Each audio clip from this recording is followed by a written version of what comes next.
Ito, tuturo ko po sa inyo ang following distance natin kapag kayo nagdadrive sa mga ganitong kaluluwang na daan. So, mapapansin nyo may jeep na napasok. So, mag-slow down na kayo, huwag na kayong tumutok.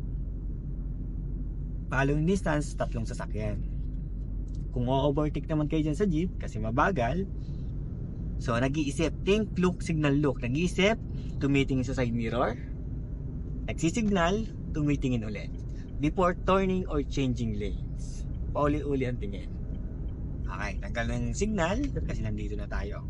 Pagbabalik lang din naman, ganun din. Signal lang left, habang nag-iisip, tingin sa side mirror, hintayin pumasok, hindi kakabigay agad yung manobela.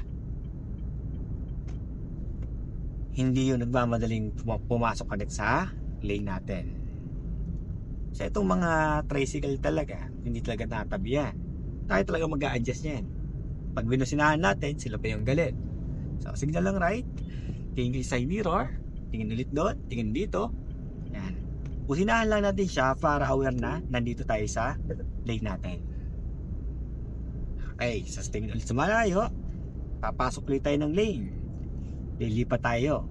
Signal lang left, habang nag-iisip, tumitingin sa side mirror. Ang pihit ng manobela, konti lang o ganito lang. Tingin ulit doon, tingin sa unahan, tingin dito, tingin sa unahan, hanggang maharangan nyo yung lane na to. Yan lang. O yan, ito naman. May nadaanan kayong rumble strips. Ibig sabihin, magbabagal kayo. Mag-slow down kayo. Kasi may paparating na pedestrian, school, simbahan, intersection. Pag nakita ng pedestrian, tingnan ang dalawang dulo, slow down.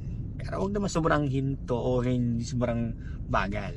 Pag nakita nyo wala, alalay lang yung ating pa sa brake.